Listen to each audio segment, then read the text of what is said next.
irmãos, graça e paz. Amém. Vamos mais uma vez ouvir a exposição da palavra do nosso Deus. Hoje na carta de Paulo aos Romanos, no capítulo 12, dos versos 9 e 16. Como já deu para perceber, estou quase sem voz, tossindo bastante. Mas pela misericórdia de Deus a gente vai falar, né? Então se sair aí alguma tosse, alguma falha de voz, ou o que seja, releve. Romanos 12, de 9 a 16.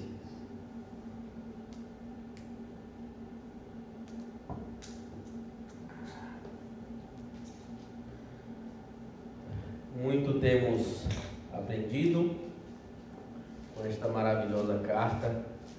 E cada dia mais o Senhor vem falando ao nosso coração. E é assim que Deus fala ao coração do seu povo, por meio da sua palavra, para que nos tornemos cristãos aptos a viver para a glória de Deus. Romanos 12, de 9 a 16. Acompanhe atentamente a leitura. Diz o seguinte: o amor seja sem hipocrisia. Detestai o mal, apegando-vos ao bem. Amai-vos cordialmente uns aos outros com amor fraternal, preferindo-vos em honra uns aos outros. No zelo, não sejais remissos, sede fervorosos de espírito, servindo ao Senhor. Regozijai-vos na esperança, sede paciente na tribulação, na oração, perseverante. Compartilhai as necessidades dos santos, praticai a hospitalidade. Abençoai o que vos persegue, abençoai e não amaldiçoeis. Alegrai-vos com os que se alegram e chorai com os que choram. Tende o mesmo sentimento uns para com os outros, em lugar de serdes orgulhosos. Condescendei com o que é humilde, não seja sábio aos vossos próprios olhos. Vamos orar mais uma vez, pedindo a boa direção do nosso Deus neste momento.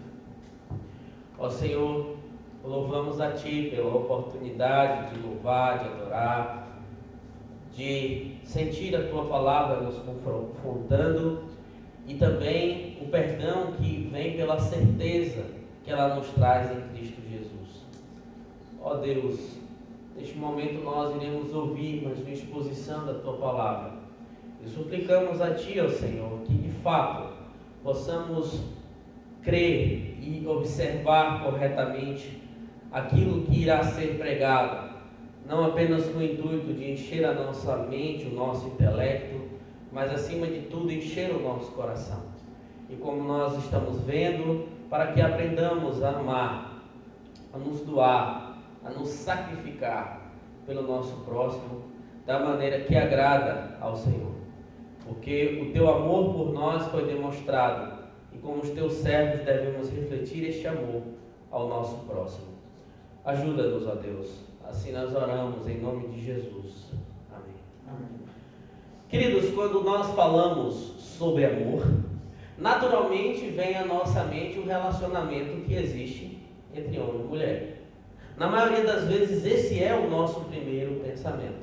E quando nós falamos acerca de amor entre pessoas, nós também queremos ouvir boas histórias sobre isso.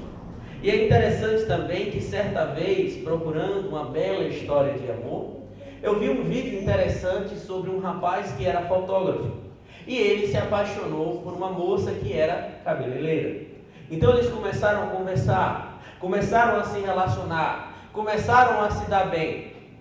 Até que, certo tempo, até estavam morando juntos e assim, ali exercendo o amor que eles diziam ter. Mas, em um determinado dia, a moça foi pegar algo que estava na prateleira daquele fotógrafo. E o líquido que era usado para revelar as fotos caiu nos olhos dela. E ela ficou cega. Mas, desenrolar da história, um certo dia disseram que ela iria fazer uma cirurgia para recuperar assim a sua visão. Então ela foi toda esperançosa. E de fato, após a cirurgia, ela voltou a enxergar. Só que o que ela não contava é que aquela visão recuperada teve um preço muito grande também. O rapaz que tanto amava aquela mulher foi capaz de dar os seus próprios olhos, as suas córneas, tudo que ele tinha para a visão, e deu para essa moça. E ele ficou cego para que ela pudesse ver. E nessa história, dá para perceber que, de alguma forma, o amor não é apenas sentimentalismo, mas que de fato deve haver sacrifício, que de fato deve haver doação, que de fato é necessário pensar mais no bem-estar do próximo do que no próprio bem-estar. E pasmem, queridos, quando nós falamos do amor no meio de cristãos, é daí para melhor. Porque o amor que deve ser exercido de fato entre nós é um amor sacrificial, um amor ágape, um amor que é capaz de deixar os próprios anseios, o próprio eu, o próprio bem para servirmos o nosso próximo. E é exatamente sobre isso que Paulo está falando no texto que nós acabamos de ler, sobre a prática do amor numa comunidade cristã. Queridos, mas antes de nós adentrarmos nesse texto, precisamos entender o contexto em que ele está inserido. Lembremos-nos que Paulo, a partir do capítulo 12 de Romanos, ele vai fazer uma parte mais prática. Ele vai trazer uma parte mais prática do que de fato deve acontecer na vida do cristão. De 1 a 11, do capítulo 1 a 11, Paulo fala sobre a doutrina, a parte mais doutrinária, as verdades bíblicas em Cristo Jesus. A partir daqui, então, ele vai começar a ensinar a parte mais prática, como nós devemos agir depois de que, de fato, fomos chamados pela graça de Deus. E dos versos 1 a 2 do capítulo 12, nós vimos que Paulo ele trata do nosso relacionamento do eu com Deus. Como nós devemos pensar diante de Deus, quando nós devemos nos portar diante de Deus. Aqui, dos versos 3 a 8, Paulo vai falar do meu relacionamento comigo mesmo. Como eu devo me enxergar diante da minha nova vida, né? Sem arrogância, pensando além do que eu posso pensar de mim. Isso não é correto, mas de fato eu devo pensar de maneira equilibrada, entendendo que os dons que Deus me deu, eles foram dados para que possamos nos servir mutuamente e não como motivo de vaidade. Agora, dos versos 9 a 16, Paulo vai falar do nosso relacionamento para com o nosso próximo. É eu com aquele meu irmão, é eu com o povo de Cristo, é eu no meio da igreja, como eu devo agir para com o próximo. E Paulo vai utilizar para nortear as nossas atitudes o amor ágape, o amor sacrificial, o amor que de fato vai levar a nossa vida a querer viver em prol do nosso próximo, agindo de maneira correta. E diante do que Paulo está nos dizendo aqui, irmãos, dos seus propósitos, nós meditaremos nessa noite no seguinte tema: a prática do amor numa comunidade cristã. A prática do amor numa comunidade cristã. E Paulo vai nos mostrar que essa prática do amor deve ser mostrada, em primeiro lugar, com altruísmo. Com altruísmo. Veja comigo novamente o verso de número 9. Diz assim: o amor seja sem hipocrisia, detestai o mal, apegando-vos ao bem, amai-vos cordialmente uns aos outros com amor fraternal, preferindo-vos em honra uns aos outros. Veja que Paulo começa demonstrando que esse amor altruísta ele deve ser sincero, sem hipocrisia. A palavra hipocrisia aqui, irmãos, vem da linguagem que era originária nos teatros gregos antigos e traz uma ideia de se esconder atrás de máscaras, apenas viver de representação. Assim era o artista. Ele colocava uma máscara, mas a máscara não representava de fato o que ele estava fazendo no seu interior, qual era o seu real sentimento. O reverendo Hernandes Dias Lopes, no seu livro Removendo as Máscaras, já aplicando aí para a questão da hipocrisia entre pessoas, inclusive eu recomendo bastante este livro, ele diz que o hipócrita é alguém que faz com que a sua luz brilhe de tal forma diante dos outros que eles não possam saber o que está acontecendo por detrás delas. Isso nos faz lembrar da hipocrisia de Judas Iscariotes, quando vendeu o nosso Senhor por 30 moedas de prata, mas quando viu, o beijou, como se nada estivesse de fato acontecendo. O traidor, uma das mentes mais perversas que já existiu, chega diante do Senhor e o beija como um sinal de hipocrisia. E assim, irmãos, nós já paramos para pensar: o que leva uma pessoa a ser um crente hipócrita é pensar que a igreja é um palco de teatro. Veja que Paulo diz: o amor seja sem hipocrisia. Mas na verdade, irmãos, nós encontramos muita hipocrisia no meio da igreja, porque muitos ainda não entenderam que a igreja não é um teatro.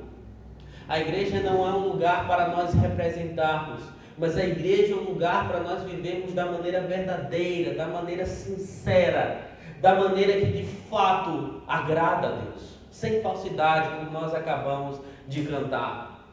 E isso é interessante porque o amor vai nortear a verdade em nós, fora da hipocrisia. E nós vemos no restante do verso 9, que Paulo diz que nós devemos detestar o mal, apegando-nos ao bem. É estranho que logo após a exortação de amar, vem uma ordem para odiar. Só que o ódio aqui, o ódio do amor é o ódio ao mal, aquilo que é errado, aquilo que é repugnante. Enquanto que o apego do amor é aquilo que é bom, que traz sentido à vida cristã, que são coisas de fato que nós devemos abraçar. Paulo está trazendo um princípio encontrado, por exemplo, em Amós capítulo 5, verso 15, e Salmo 39, 27. Esse princípio está diluído em alguns lugares do Antigo Testamento, que é aborrecer o mal e amai o bem. E isso combate, irmãos, o tipo de amor que a sociedade atual se apega. Hoje a sociedade, ela diz que existem várias formas de amar. Existem várias formas de amor. E a maioria das formas de amor que essa sociedade corrupta que nós vivemos está pregando é mais voltado para libertinagem. É voltado para práticas sexuais ilícitas. É voltado para coisas que Deus abomina. Hoje esse texto, essa fala é usada, por exemplo, para relacionamentos homossexuais. Só que o texto está dizendo que o verdadeiro amor, ele se aborrece do mal. E o mal aqui é tudo que desagrada a Deus. Tudo que é de errado neste mundo, mas ele ama o bem. Então nós devemos saber viver entre irmãos, aborrecendo o mal e amando também o bem. Paulo continua, verso 10. O amor deve ter afeição e honra, é isso que ele está dizendo neste verso. Amai-vos cordialmente uns aos outros, com amor fraternal, preferindo honrar uns aos outros. Amor fraternal aqui, meus irmãos, tem a ver com a palavra Filadélfia, que nós muito ouvimos. Geralmente você ouve o nome de igrejas, Igreja Presbiteriana, Filadélfia, coisa do tipo, e denota um amor entre irmãos, um apego original dentro da família cristã, diante de um corpo, diante dos mesmos ideais. E esse amor fraternal de fato vai nos levar a viver corretamente numa família cristã. Paulo dá esse significado para aqueles que são unidos pelo corpo de Cristo Jesus. E veja que ele usa aqui uns aos outros. Dos versículos 10 a 16, essa expressão é usada 3 vezes. Uns aos outros. Isso é característico da teologia paulina. Várias e várias vezes em seus escritos, Paulo vai falar uns aos outros. Uns aos outros. Ele está destacando essa importância de pensarmos no nosso próximo. Ele vai dizer que pensar uns aos outros leva qualquer um que viva de fato nessa união verdadeira a honrar mais o outro do que a si mesmo. a colocar o outro no lugar de destaque e procurar o bem-estar dele. O problema, meus queridos, é que toda honra e destaque nós queremos primeiramente para nós. Infelizmente, muitos de nós estamos com o coração cheio desse pensamento, que no meio do povo de Cristo nós devemos ser assistidos, nós devemos ser honrados, nós devemos ser entendidos, nós devemos ser amados. E quando isso não acontece, as reações são as piores possíveis. Os sentimentos não são bons. Muitas vezes afastamento da igreja, outro tipo de coisa. Mas isso é porque nós ainda não entendemos que esse amor que nós devemos viver, esse amor sacrificial, ele é altruísta. Altruísta significa pensar no próximo como a si mesmo, ou até mais, a estimar mais o próximo, a querer o bem-estar do próximo, a se dedicar ao próximo. E aí nós acabamos nos assimilando, por exemplo, a cantora Madonna. Certa vez eu ouvi uma história que Madonna, para ela se sentir importante, ela tem um palco dentro da própria casa. Então, quando ela se sente de alguma forma abatida, sem muita importância, ela vai ao seu palco particular, ela manda acender as luzes, porque isso dá significado a ela. E o grande problema é que nós queremos estar no centro, no palco, mas qualquer que seja o caso, o que se espera de nós é que concedamos uns aos outros a mais alta honra possível, os melhores sentimentos possíveis. Portanto, queridos, temos aqui diligências práticas de Paulo, que o amor seja sem hipocrisia, sem representatividade, mas que sejamos de fato verdadeiros, que esse amor venha odiar o que é mal e querer o que é bem, que esse amor de fato possa buscar a afeição e a honra entre irmãos. É assim que nós devemos viver. Veja quantas vezes nós temos a facilidade de fazer isso com pessoas do nosso sangue, por exemplo, com filhos, com cônjuges, com pais, ou até mesmo com pessoas que não fazem parte do corpo de Cristo, mas na verdade é aqui que nós devemos trazer esse amor altruísta. Olhe para seu irmão, olhe para sua irmã, nós somos consanguíneos em Cristo Jesus, nesse sangue de Cristo, e é o nosso papel amar o nosso próximo de maneira altruísta. É isso que Paulo está dizendo aqui. Mas em segundo lugar, Paulo vai dizer que a prática do amor numa comunidade cristã, ela deve ser aplicada com diligência. Veja comigo a partir do verso 11.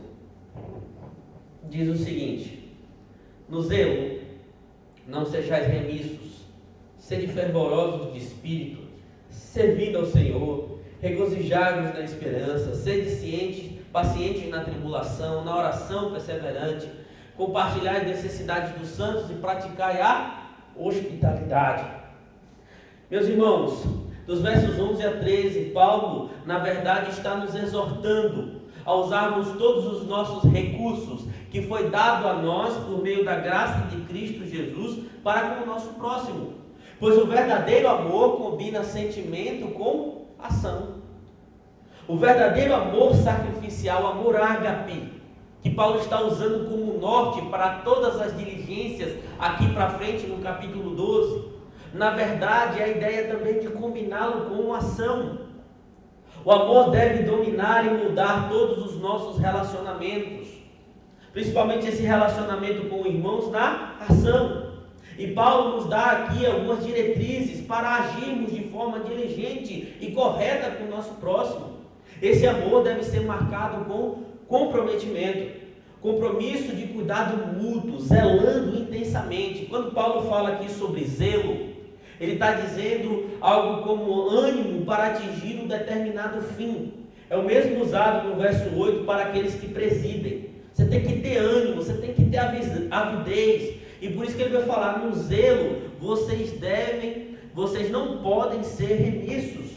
Lembre-se daquele cidadão da parábola dos talentos, que recebeu do seu senhor um único talento. O Senhor, antes de viajar, chamou um servo. Essa parábola está lá em Mateus 25, de 14 a 30. Chamou seus servos, deu 10 talentos a um, 5 talentos a outro, 1 talento a outro, e diz o seguinte: enquanto eu estou viajando, vocês devem multiplicar esses talentos. Mas o que aconteceu, queridos, foi que aquele que ganhou apenas 1 talento o enterrou, não multiplicou. Ele foi preguiçoso, ele não foi ávido, ele não teve zelo. Em outras palavras, então, usando isso aqui como uma ilustração, o que Paulo está dizendo é: não sejam preguiçosos, vagarosos, quando deviam estar servindo a Deus, trabalhando na causa dele e também para o próximo. Pelo contrário, vocês devem ser fervorosos de espírito. O que é fervoroso de espírito? É chegar aqui, pular, dar um glória, rolar? Não. Ser fervoroso de espírito, segundo o texto, é ter um espírito inflamado pelo Espírito Santo de Deus para fazer as coisas de Deus, para praticar as coisas de Deus. E como eu queria que toda a igreja estivesse reunida aqui nessa noite para ouvir isso. Irmãos, nós precisamos trabalhar pelo reino. Nós precisamos nos dedicar ao reino de Deus, nos comprometer a servir o reino de Deus, comprometer a servir um ao outro. Quantas vezes nós temos chamado o nosso próximo para servi-lo, assisti-lo em suas necessidades. Mas além disso também cabe aplicar que nós devemos servir ao reino de Deus com diligência. Não é a igreja presbiteriana em Cosmópolis, é o reino de Deus. Quantas vezes nós nos preocupamos com isso durante o dia, durante a semana, em sair, em pregar, em falar, em buscar honrar a Deus no meio das pessoas, em viver de fato se dedicando à obra do Senhor. Não podemos viver em preguiça, mas devemos ter o espírito inflamado. Quem pode fazer isso? A gente? Não, Deus. Não podemos permitir que a frieza do nosso coração, que o nosso pecado, que a nossa falha venha nos tirar desse zelo para com o nosso próximo e visando a glória do reino de Deus. Compromisso de servir aos irmãos servindo ao Senhor. O comprometimento prático com o Senhor Jesus, tal como de um escravo com o seu mestre, mantém o zelo firmemente enraizado na realidade. Esse amor também deve ser caracterizado por ser longânimo e perseverante. Verso 12. Deve produzir alegria, esperança.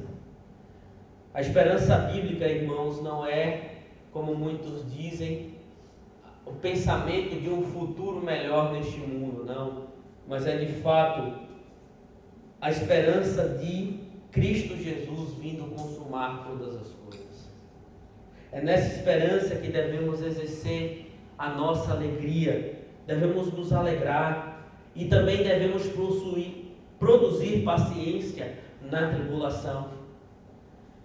Muitos têm medo, por exemplo, do nosso cenário político, o que nós vamos viver daqui para frente, quem será eleito. Quando nós olhamos, por exemplo, para países da América do Sul, cristãos sendo perseguidos, será que isso vai acontecer no Brasil também? Se esse governo liberal em termos ruins e pejorativos, um governo que não preza pela família, que não preza pelo cristianismo assumir, será que de fato nós andaremos bem? Não importa. No mundo tereis aflições, mas devemos ter perseverança nas tribulações. Mas talvez você também esteja passando por um momento difícil e seus irmãos também. Então, nesse relacionamento cordial, nessa prática de amor, vocês vão ser perseverantes nas tribulações juntos. É assim que deve ser. Mas também deve produzir perseverança na oração. Irmãos, a oração persistente é naturalmente uma parte da vida cristã. Spurgeon disse que uma alma sem oração é uma alma sem Cristo.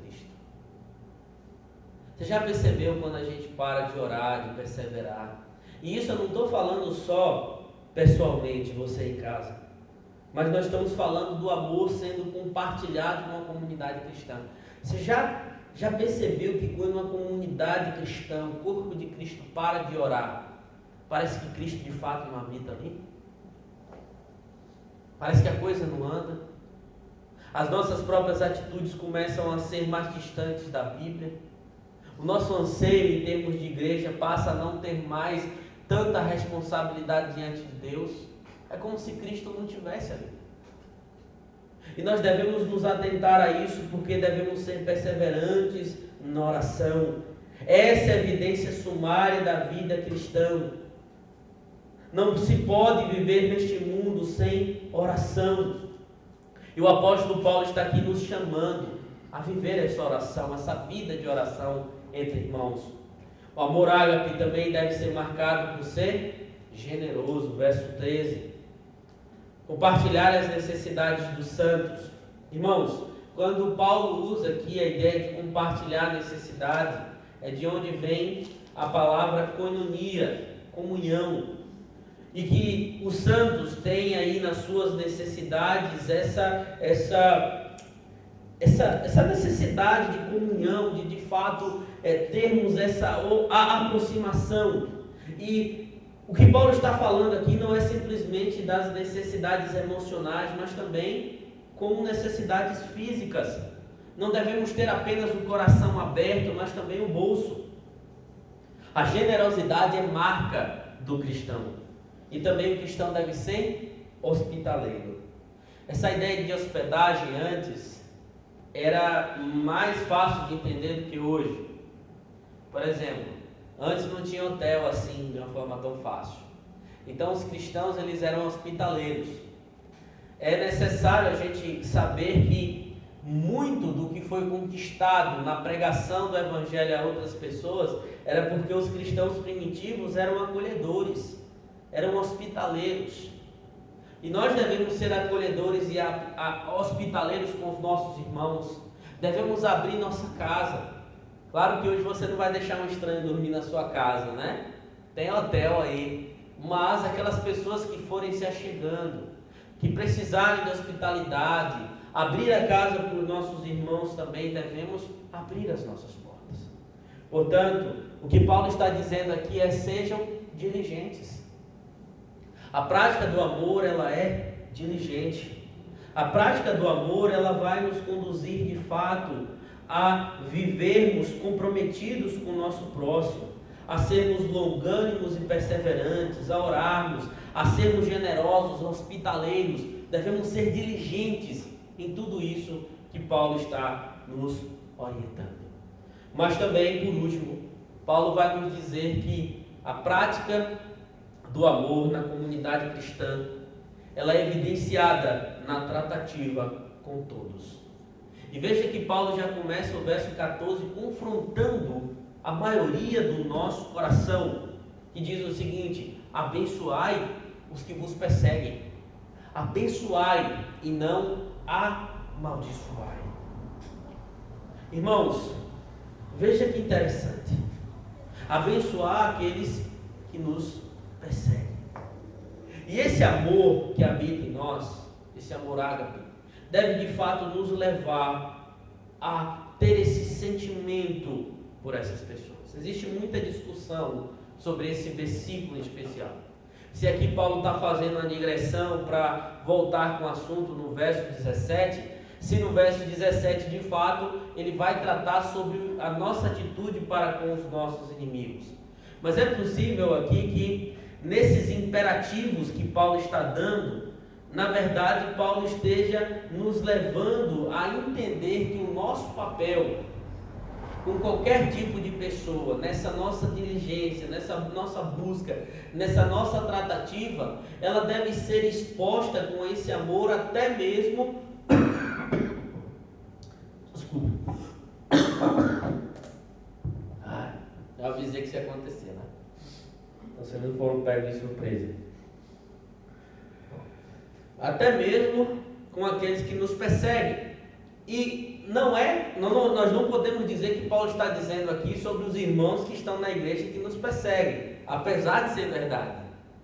Muitas vezes encontramos resistência dentro da igreja.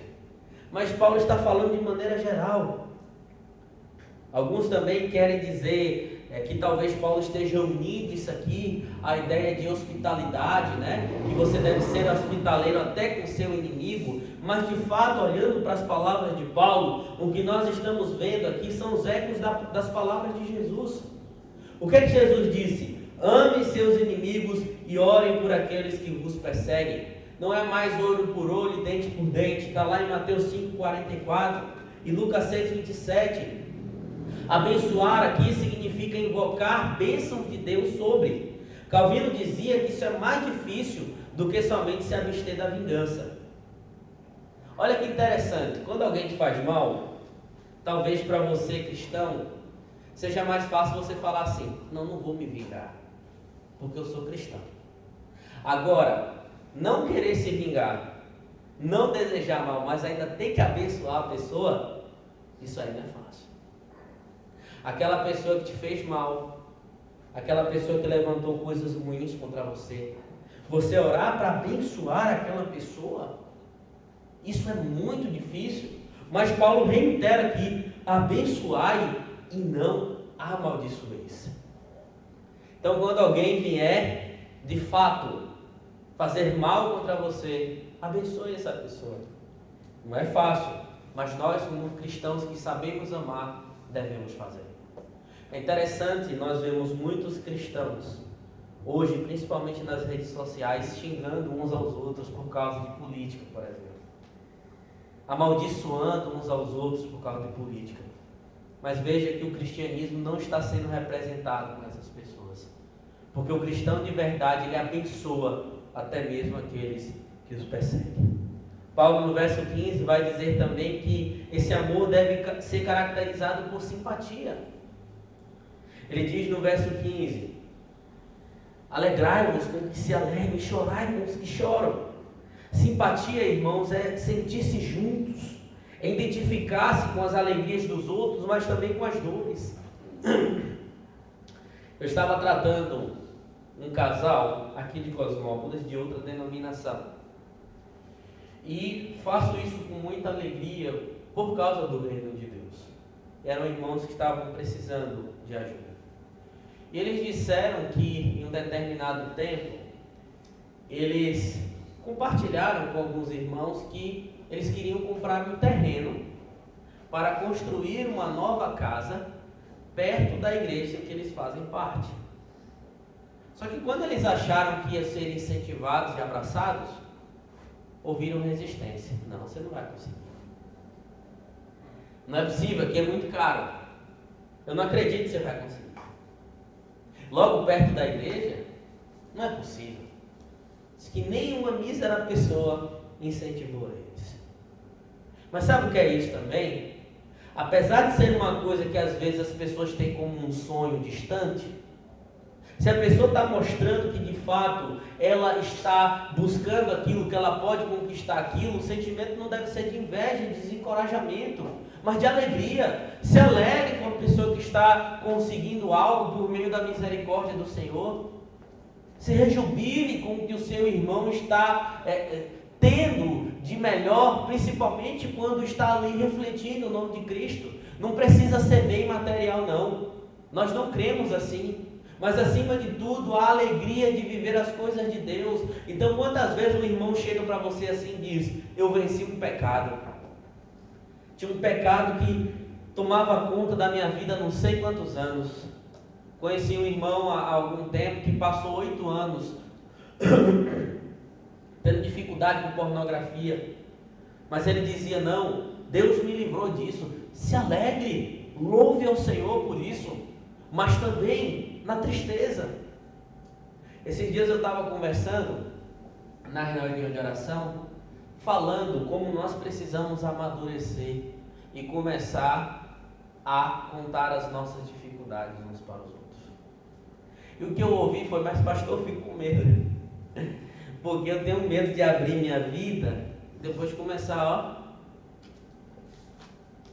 Eu falei: o seu medo, eu não quero dizer que o seu medo é algo totalmente fora do senso comum do que nós vivemos. Mas nós, como irmãos, devemos saber confiar uns nos outros, ter maturidade para lidar uns com os outros. Eu não vejo base bíblica que você só deve, de fato, buscar ajuda no pastor, no presbítero, para suas dificuldades. Mas é bíblico que um aprenda a se escorar no outro, que um aprenda a lidar com a dor do outro. E nós precisamos aprender isso, porque senão não adianta nós dizermos que somos cristãos, se nem ao menos isso nós conseguimos fazer. Abrir a nossa vida, contar os nossos pecados. Como é lindo você ver uma pessoa que está lá com um pecado ruim, e ele chega para o irmão: irmão, eu estou em pecado, eu preciso de ajuda, ajuda-me a vencer, ajuda-me a lidar com isso, vamos orar juntos, vamos jejuar, vamos buscar a misericórdia de Deus. Mas isso está faltando, irmãos. A gente não pode viver desse jeito, porque senão não é igreja, senão não é corpo de Cristo. Nós precisamos aprender a lidar com as dificuldades uns dos outros. Deve ser por isso que Paulo também vai nos dizer mais à frente que esse amor, ele deve de fato não ser orgulhoso. Verso 16: tende os mesmos sentimentos uns para com os outros. Veja que novamente ele usa isso. Em lugar de serdes orgulhosos, condescendei com o que é humilde, não seja sábio aos vossos próprios olhos. Veja que Paulo traz essa ideia de mutualidade e harmonia, que são companheiras. E o amor ágape, ele está caracterizado justamente por ser humilde, como nós também falamos na semana passada, de ter esse mesmo sentimento um para com os outros, de não ter orgulho, de não ser snob, de não desfazer do seu próximo. E a humildade é um padrão do relacionamento cristão. E quando ele fala dos mais humildes aqui, ele não está falando simplesmente daquelas pessoas que se mostram mais humildes, mas até mesmo daqueles que não têm provisão social, que são pobres de fato, financeiramente, que não têm ajuda. E Paulo fala isso de uma maneira muito proveitosa, porque no tempo de Paulo também existia divisão dentro da igreja por causa de condição financeira. Sabe uma das coisas mais difíceis que a gente encontra, irmãos, é essa separação de grupo dentro da igreja. Ah, não vou afastar tal pessoa, ou tais pessoas, nós vamos ficar aqui só a gente.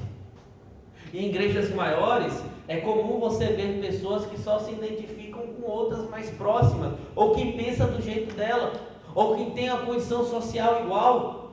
Só que nós não devemos viver assim, nem fazer isso, porque Jesus é o nosso maior exemplo. Então Jesus lidou com todo tipo de pessoa, e para os que eram seus em amor. E Paulo termina dizendo: não seja sábio aos seus próprios olhos. Aqui nós vemos os ecos de Provérbios 3, onde o próprio Salomão, ele diz que o ser humano, que ele é sábio, ele não entende isso aos seus próprios olhos, mas ele confia totalmente naquilo que Deus faz por ele, naquilo que o Senhor pode fazer por ele, implantar em seu coração. Portanto, queridos, o que nós vemos aqui, trazendo já aplicações finais, é que entender isso aqui não é difícil. Tudo que nós falamos, o difícil é praticar. Tudo que eu falei para vocês, talvez vocês já tenham ouvido várias vezes. Talvez vocês já sabiam disso. Mas a questão é, tem que praticar. Conhecimento vazio não leva o cristão a nada.